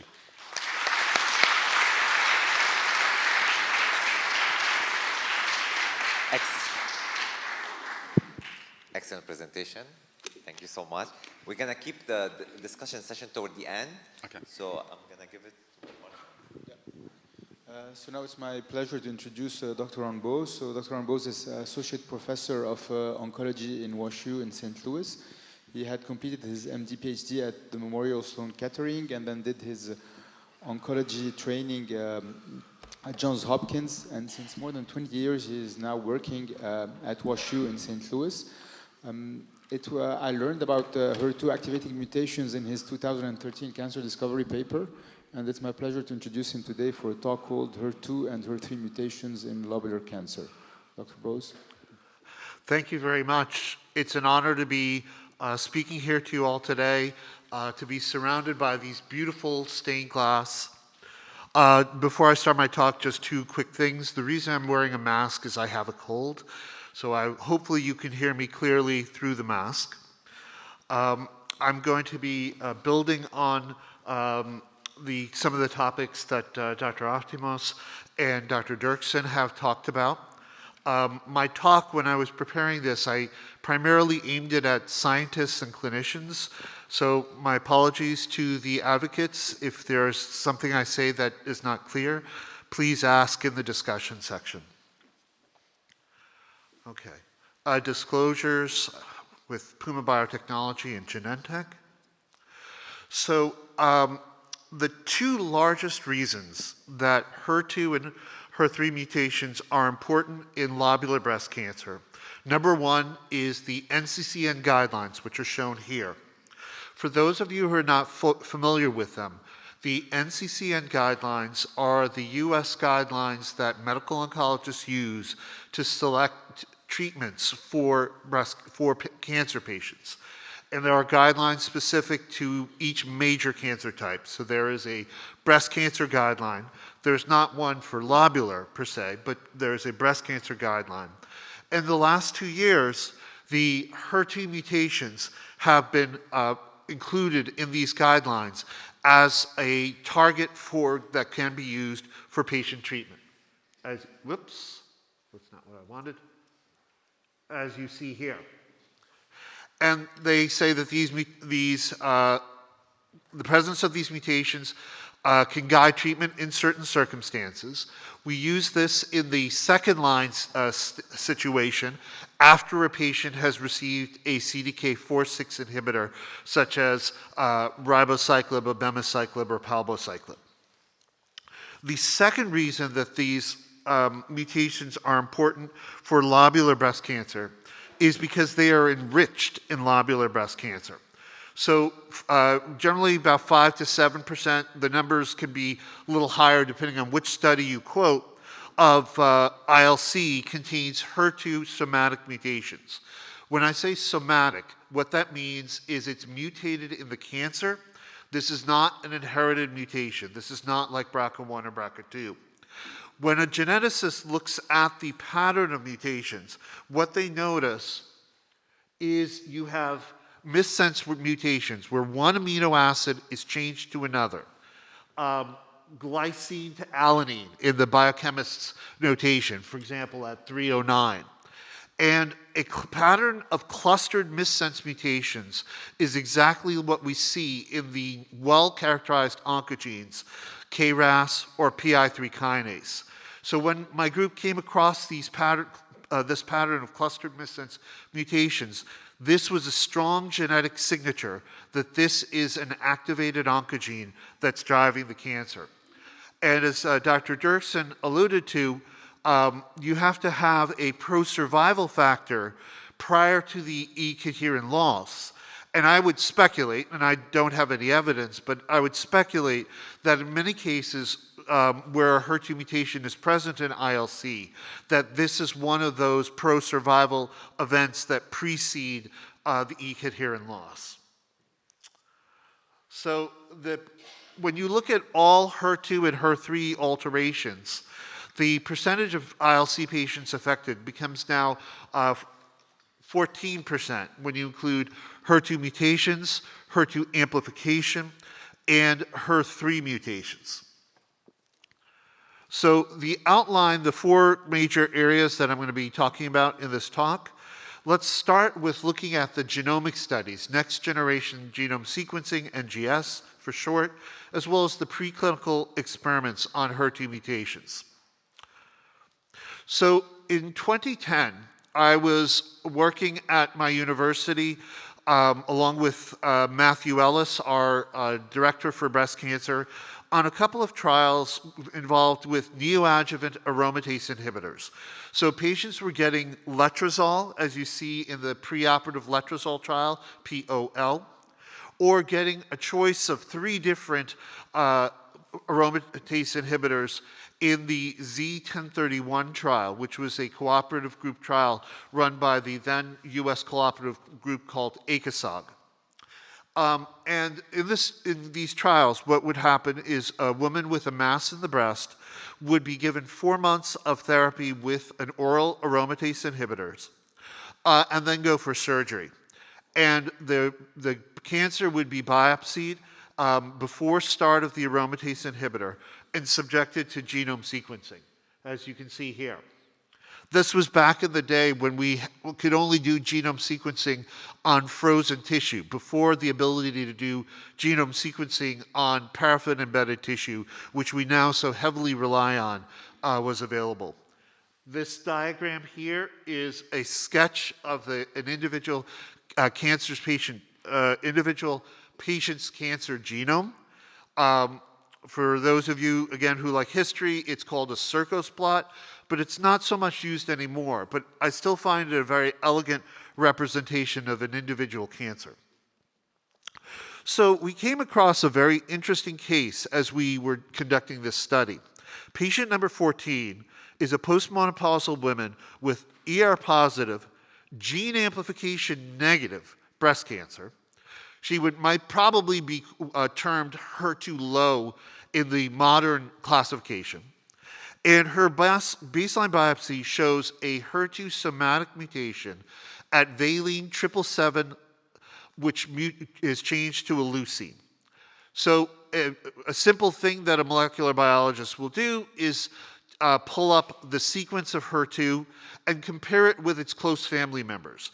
So you can look at human HER2, mouse HER2, human EGFR, which is 85% homologous, and it's the closest related gene to HER2, and you can look at EGFR in the mouse.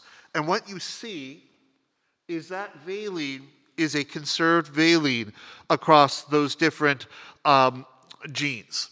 So that is one clue that maybe that this is an important residue. But when you think about your biochemistry, so if any of you have taken college biochemistry course, they'll run you through all the amino acids and their chemical structures. They'll bore you to death and make you memorize them. But it turns out to be very important. So valine and leucine are very, very closely related. They're both what we call branched chain amino acids, but they vary in length just slightly. There's an additional carbon atom in the leucine as compared with the valine. So leucine is slightly larger than valine. And that has important consequences for the action on the kinase. So when we saw this mutation, we were thinking, well, maybe it does something, maybe it doesn't. Back in 2010, no one had described this mutation before. It was what we now call a variant of uncertain significance. But I looked at this and I said, this could be important. And I convinced my colleagues that we should pursue it. In my lab, we expressed recombinantly the HER2 kinase domain.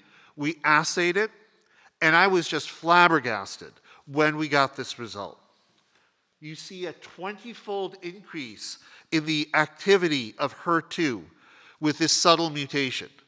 Now, I've been asked, why in the world would such a subtle mutation cause such a large change in the kinase activity?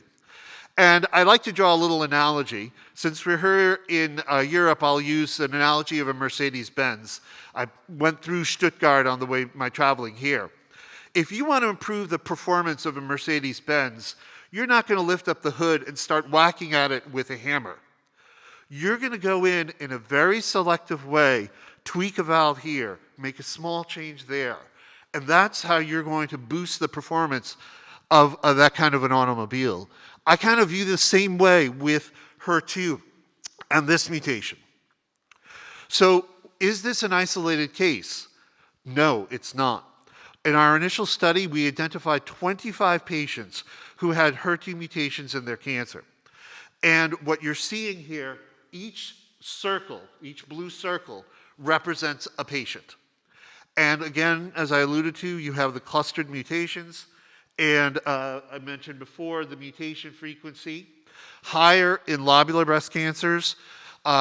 We do see them in the 2 to 5% in metastatic breast cancers is all metastatic, independent of lobular versus ductal.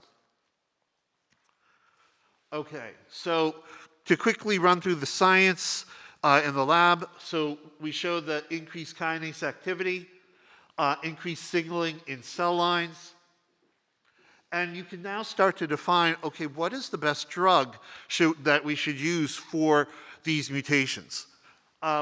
We had 2 candidates at the time. This was being done around 2011, 2012.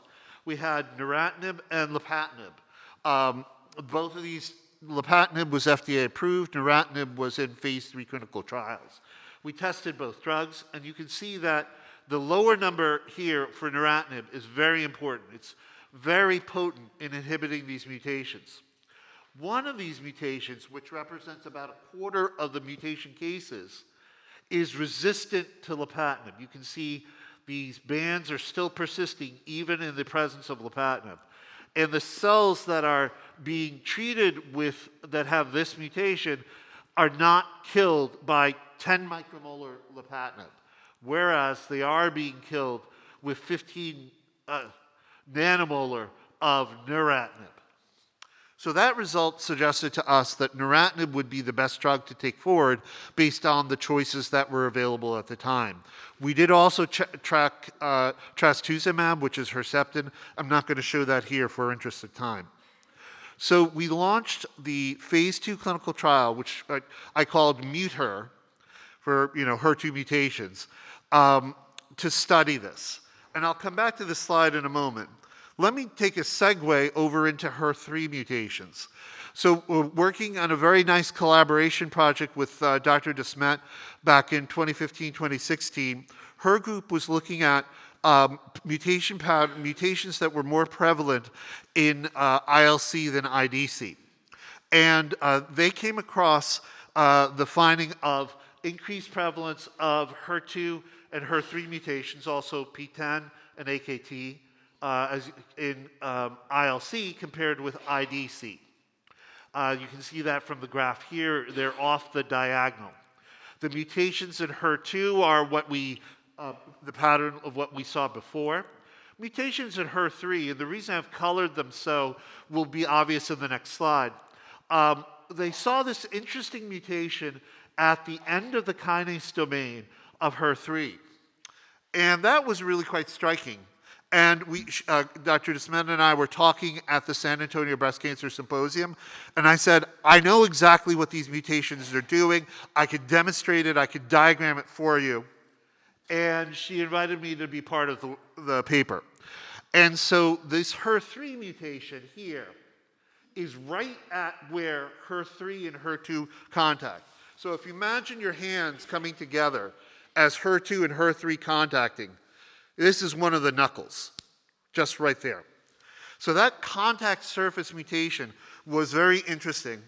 And researchers at Vanderbilt University and University of Texas Southwestern went on to show, that this mutation increases the association between HER2 and HER3 and produces growth factor independent growth when introduced into MCF10A cells.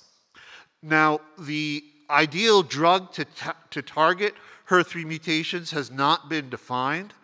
There is an antibody drug conjugate called patritumumab deruxtecan that's in clinical trials. Dr. Moabi may be able to talk, or others in the audience may be able to talk a bit more about that. Also, HER3 is going to activate the PI3 kinase pathway.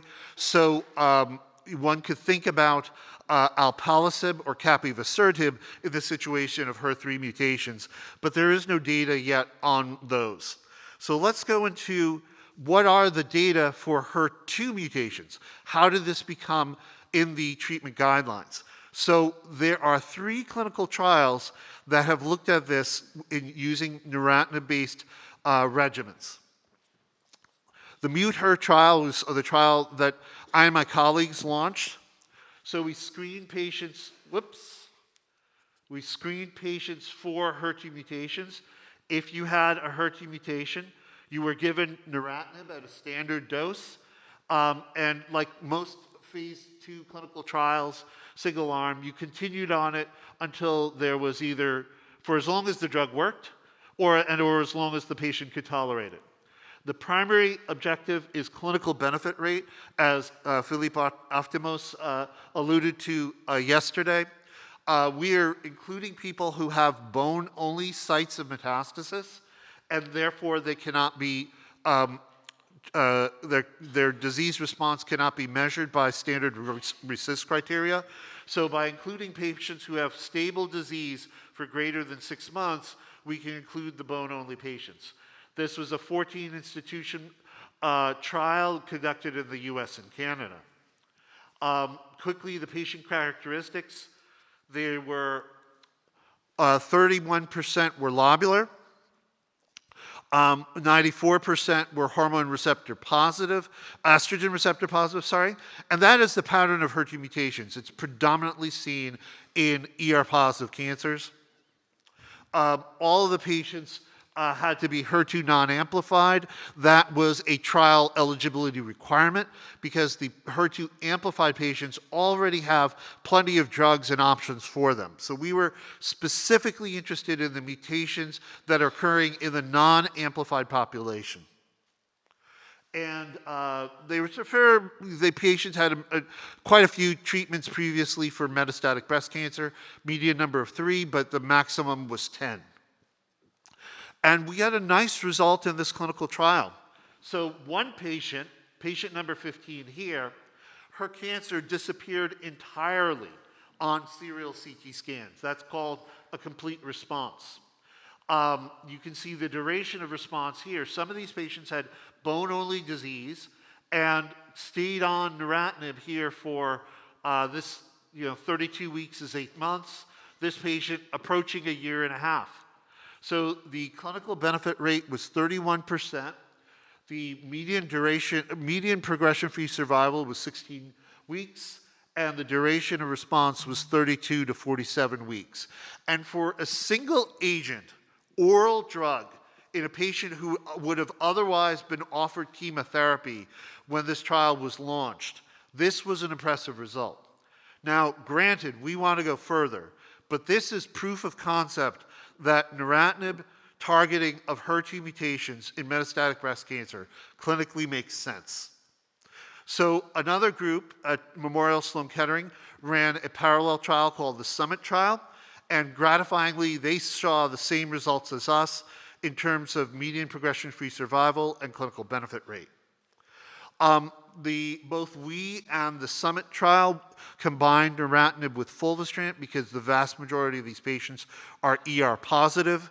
And this very elegant paper, which I won't go into for time, shows you kind of improving numbers in the patient responses. And I'll summarize this 2 slides from now. The next step actually was to bring in trastuzumab, Herceptin, because the HER2 could be targeted with a monoclonal antibody. And there's preclinical data that the neratinib trastuzumab combination would be particularly effective. And so this triplet was defined. And that, what you can see here is as you start to build the regimen from neratinib alone, monotherapy, to neratinib plus fulvestrant, to the NFT triplet, neratinib, fulvestrant, and trastuzumab, you're seeing increasing clinical benefit rate, and even more important, increasing median progression-free survival. So patients' cancers are being controlled for a longer period of time with these combinations. And this is the basis for the treatment recommendation. And so I would encourage people to use the neratinib trastuzumab fulvestrant combination if possible, if under appropriate circumstances, if they have the HER2 mutation, obviously in consultation with their local physician. And I'd be happy to answer questions about the clinical implications. But the story doesn't stop there. So new directions.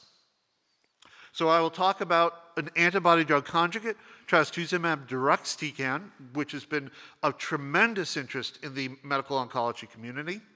And at this meeting, Dr. Laura Kennedy from Vanderbilt will be showing her clinical trial on stage 1 through stage 3 lobular breast cancer that has a HER2 mutation. So quickly, the Destiny Pan-Tumor-1 trial that was published about January this year showed that the antibody-drug conjugate, trastuzumab deruxtecan, T-DXd for short, had impressive responses in HER2-mutated breast cancer. I don't know the prevalence of ILC in these particular cases, but you can see a response rate of 50% and a median duration of response of around 11 months. We are now in the process of combining T-DXd with neratinib, and there is previous publications in the field that shows that neratinib enhances the uptake of T-DXd and that it enhances the tumor regression of T-DXd. So what you can see here in a PDX experiment, the vehicle, the control is in blue. T-DXd has a nice effect on its own, but you combine neratinib with T-DXd and you get an even stronger effect that is statistically significant. This trial is a phase 1 safety trial, and so it has what's called a dose escalation. I won't go into that, but I'm happy to answer questions about phase 1 trial design if people are interested in the details. Let's see. My final data slide. So I would like to introduce, give you an introduction on Dr. Kennedy's trial. This is a very exciting trial looking at newly diagnosed stage 1 through stage 3 lobular breast cancer patients. In this trial, they are going to be screening these patients for HER2 mutations. If you have a mutation, there will be a window phase of 4 weeks where you get appropriate endocrine therapy with or without neratinib. So there's a randomization here. There will be a biopsy to determine, does endocrine therapy with neratinib cause greater cell cycle arrest than endocrine therapy alone? Then all patients go on to the combination. So the patients that are on the control arm only get the control arm for 4 weeks and then move on to the experimental arm. After 20 weeks, the patients go for surgery, and they will look at various surgical endpoints of their cancer, the PEPI score, path-CR rate, etc. In conclusion, stage 4 invasive lobular breast cancer with HER2 mutations can be treated with neratinib plus trastuzumab plus fulvestrant. The fulvestrant to be added if they're ER positive. This is what we call a second-line treatment recommendation, so the patient should previously have a CDK4/6 inhibitor. Of course, discuss it with your local physicians if you're interested in this regimen, because they will be able to give you the best guidance. The optimal drug to treat HER3 mutant ILC has not yet been determined. Trastuzumab deruxtecan, either on its own or with neratinib, is being studied for HER2 mutations in breast cancer. And then finally, Dr. Kennedy's trial for stage 1 through 3 patients will be opening up, I believe, in 6 centers in the US, I believe in this coming spring. So I like to, My dog is a very good-natured dog, and he will put up with so much from us. It's just incredible. So I do a lot of events with Susan G. Komen. And this was a fundraiser that we did. Made this humorous photo. And both of us are wearing wigs, obviously. And I dubbed myself Dr. Pink Einstein. And my sidekick is the Pink Poodle. And we thank you for the opportunity to speak here today. And we thank you for your attention. Many, many people contributed to this work. So members of my lab, members of our PDFs core, my clinical colleagues without whom all the trials would not have been possible, Dr. Cynthia Ma, Dr. Andrew Davis, Dr. Haesung Park, our phase 1 clinical trial team, and funding. And most of all, thank you to the patients who supported and enrolled in these clinical trials and all of our trials for breast cancer, because we do this for you and we couldn't do this without you.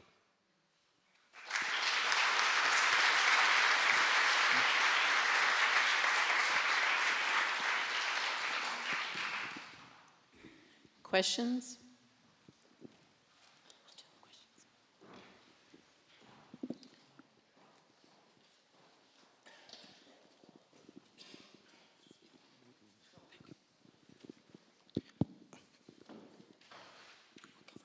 Hi, my name is Jay. I'm from University of Pittsburgh. I also study HER2 mutations lobular. So to my knowledge, HER2 mutation, they can co-occur with HER3 mutation. I wonder what are your thoughts on, or the value of co-targeting HER2 and HER3 for patients with a HER2 and HER2 mutation, and also the feasibility of initiating any clinical trials? I think that that's a great question. We see a lot of co-occurring mutations in the HER2 mutated patients. And when you think about a cancer genome, even breast cancer, there's probably 50 to 100 somatic mutations that are occurring in most breast cancers. And so HER3 probably adding additional push on the growth factor stimulating, the growth factor axis. I think the challenge, though, is as you're thinking about combining drugs, is how to avoid toxicity. And so that has to be very clearly mapped out.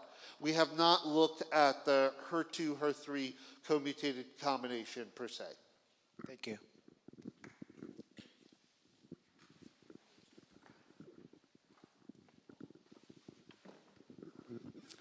Steffi Österreich, also University of Pittsburgh. Fabulous session. Thank you so much. Chris, 2 questions for you.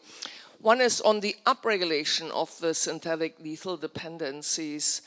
How do you know that's a true dependency, whether that is something ILC lineage specific, or do you think that's the same? And the second question I have is more related to all these different nodes, right? You have so many nodes, it's very hard to predict resistance. Do you think it's feasible at all, instead of sequencing and predicting, that you can have a functional assay to do that in a short term, let's say, read out in an organoid or something? So to answer your first question, yeah, if you look in the transcriptomics of any tumor, many of the things that are upregulated, downregulated, are probably coincidental to the fitness of the tumor. I mean, we're defining those things as being dependencies purely based on the almost the preclinical functional work. Now, whether some of those things are upregulated because that's a lineage thing, and it's somewhat difficult to do separate the fact that in breast cancer, most of your E-cadherin mutant cases are lobular. But to be honest, I think the way we're using that concept is not to say necessarily one should target something and it's likely to be reflected as a homeostatic mechanism, but actually to focus on things we shouldn't probably go with. So I don't think one can separate those two things of lineage versus the E-cadherin loss, because in any patient cohort, you've got lots of co-segregating variables. Sorry, you have to remind me what the second question was again. Second question is prediction of resistance functional assays rather than... Yeah. I suppose it depends what the mechanism is. I mean, I think probably another way potentially of not so much assessing how resistance might emerge, but maybe a more empirical way of assessing the likelihood. If one does, for example, CRISPR screens, I mean, this is a preclinical approach, and you not, as well as looking at the things that when you inactivate them or activate them drive resistance, you just count the number of ways. You know, how many different proteins can I modulate that give me a resistant phenotype? And if the number starts to become very, very high, statistically, the likelihood that the cell will adapt and one of those mechanisms will emerge, I think it's probably quite likely.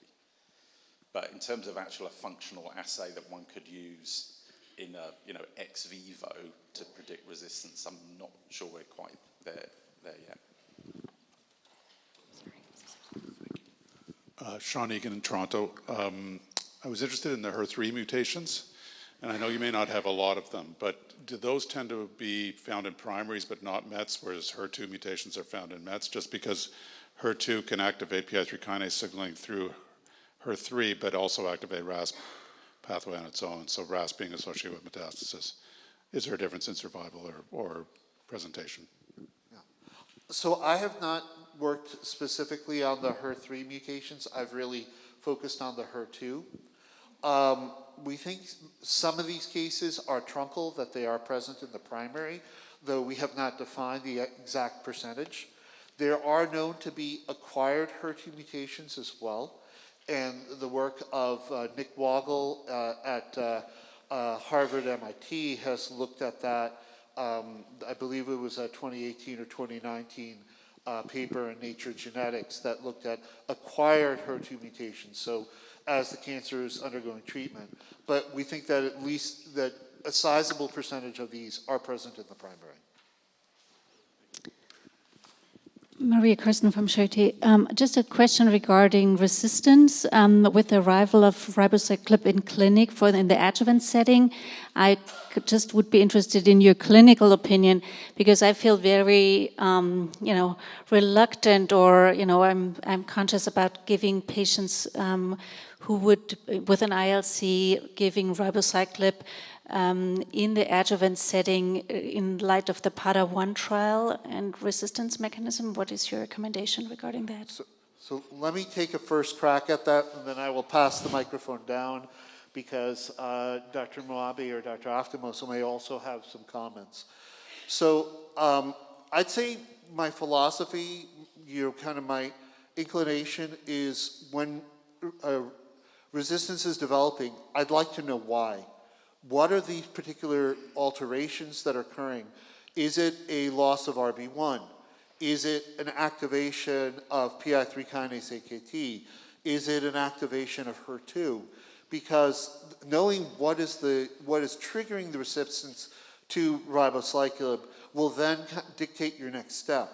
So I would speculate, and I would, that if there was found to be if there was found to be a HER2 mutation or PI3 kinase AKT1 mutation, that one try to bring in a drug specific to those mutations as the second line. Now, if it's an RB1 loss, that's a slightly different situation. Let me pass the microphone down and to the others. Did you want to say anything? I'm not a clinician, so I would say it's different when you talk about the early setting than the metastatic setting, right? In the metastatic setting, you have the cancer that's very active, and the cancer is constantly trying to find way to bypass what you're trying to do to it. In the adjuvant setting, this cancer is not very active, right? Because hopefully we would have staged those patients, make sure there is no active metastatic cancer. So here you're more, if there are what we call seeds, right? Those are the ones that try to make problem in the future. It's to keep them in check.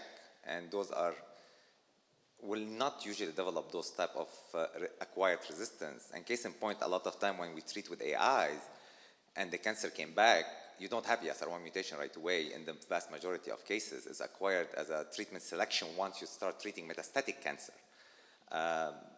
So I wouldn't be worried about acquiring those mutations in the adjuvant setting. I would be worried about them in the metastatic setting.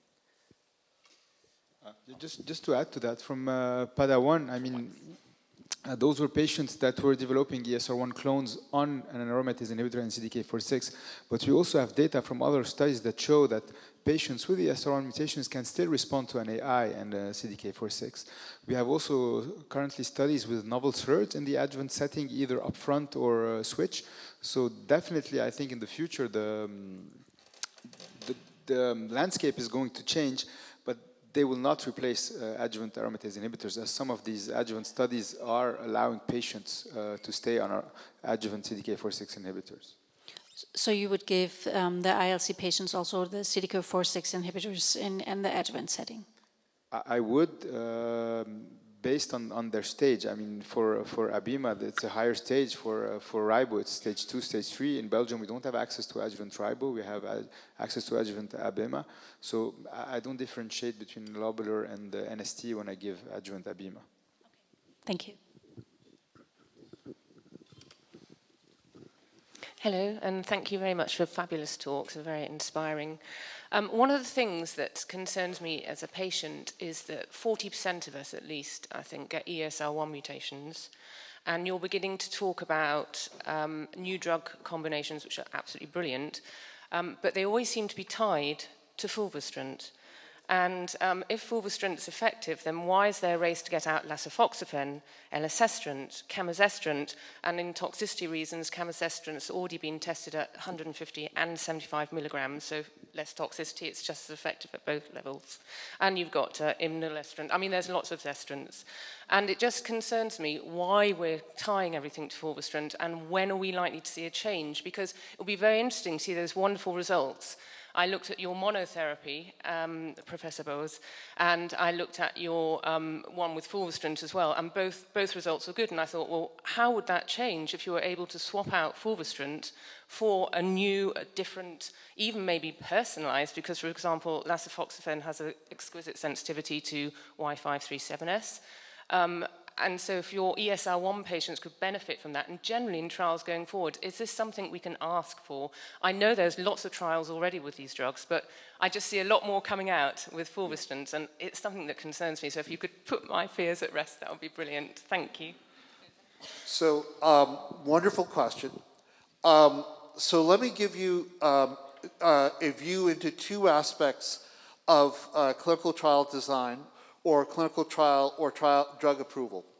So probably around 2015, I was sitting in a meeting, myself, the director of our breast cancer program, and the CEO of the company that had neratinib. And we knew we needed a drug combination, and we were batting around ideas as to what to combine it with. Now, this is 2015, so the novel SERDs were not available yet.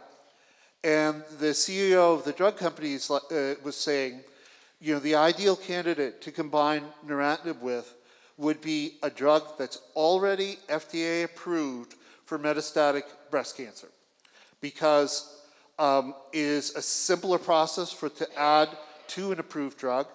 Further, the approved drug would be paid for by insurance and would not have to be paid by the company as part of the conduct of the clinical trial. So it reduced his cost. That was his rationale for how we looked at clinical drugs. I was feeling at the time that we should have picked trastuzumab, but trastuzumab was not FDA approved in that particular situation, and it would have required that the company pay for the trastuzumab for everyone on the trial, something that they were hoping to avoid. So that's one consideration in how these decisions are made. Now, granted, this is 2015, before all these new drugs came about. So now, as the companies are making these new drugs, one could certainly go to them and say, I want to see new combinations being tested.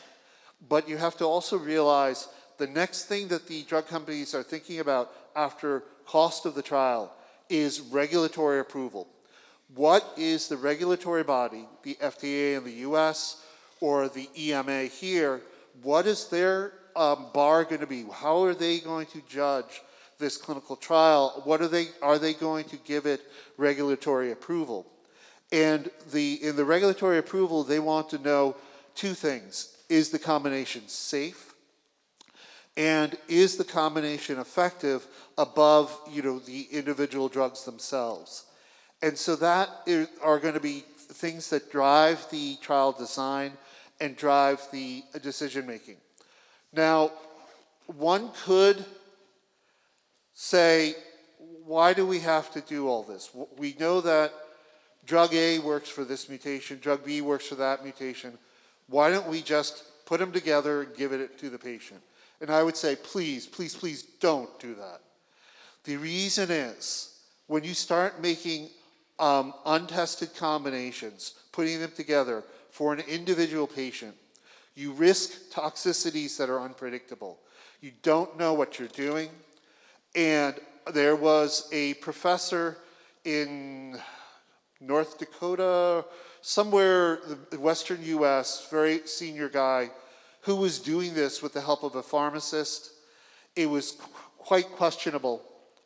And we saw this, he was talking about it at ASCO, and I was chatting with Dr. Eric Weiner, the former ASCO president, the director of the Yale Cancer Center now, was there. He overheard this conversation. After the person stepped away, he said, that's very irresponsible.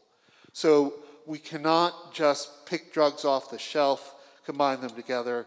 It has to be done in a well-controlled clinical trial. It has to meet the requirements of the appropriate regulatory body. Thank you. I think that's all the time we have, but our guest speakers will be around, so please feel free to grab them at lunch. Thank you again to everyone on this session.